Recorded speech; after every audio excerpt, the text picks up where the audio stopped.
Hey. All right. Lesson 4.3 material. We're going to talk about functions and writing them this time. So we're going to start out first with understanding that you need to be able to create functions given data points. Okay. Data points are essentially things that you can put into a table.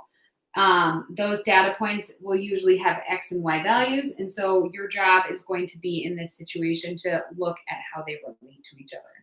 So to start off with this, we have this table. And what I want you to do is I want you to think, what are different ways that I can relate this X value to its Y value in every single one of these situations? If I were to look at this initially, this X value to Y value, if I were just to look at this one scenario, how does 1 relate to -2? What are different ways that I can make 1 relate to -2? Well, one way is to say, I need to take whatever this value of 1 is, and I subtract 3 from it, and I can get -2. 1 minus 3 equals -2. So if I were to talk about this in terms of inputs versus outputs, I would say whatever I put into this equation, if I subtract 3 from it, I should get my output. So I would write X minus 3 is equal to my Y. My input minus 3 gets me my output. So I could say I could subtract 3 from that every single time. What are other ways that I can make 1 become -2?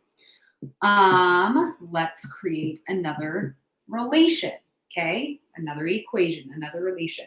How can I get 1 to turn into -2? Well, if 1 times -2 gets me -2, right? So whatever I put into this, times it by -2, and I should get my output. So I'd say -2 times my input will get me my output.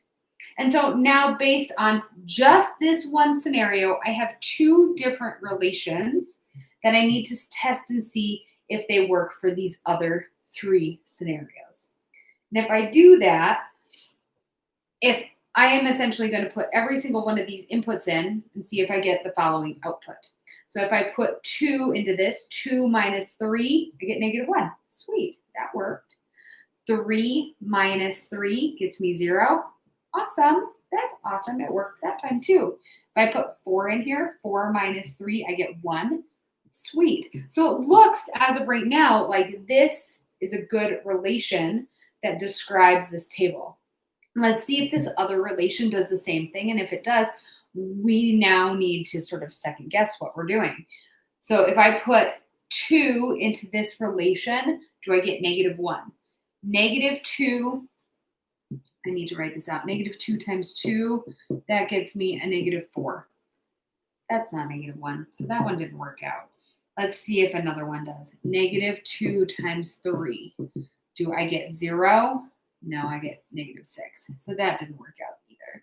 So this relation worked for this one scenario, but it didn't continue to work for the rest of the table. I can check with this last one to make sure. -4, I get -8. Yeah, no, it didn't work out. So biggest thing that I want you to come away with is, if you're looking at a table, I want you to ask yourself in that table, how can I get this number to become this number in as many different ways as I possibly can think of? So 1 minus 3 got me that. 1 times a -2 got me that. Now, I don't want you to get too crazy, because I could definitely say 1 minus 5 plus 2 would get me that. But -5 plus 2 is the same thing as saying subtracting 3, right? -5 plus 2 is -3. So what is the most straightforward, but as many different ways could I describe this? And then of those many different ways that I've just figured out, which one fits the rest of the table? So I want you to play around in this first part of this function unit or function lesson, playing around with different relations and building equations or relations or functions that match a set of data points. Okay, have at it. Bye.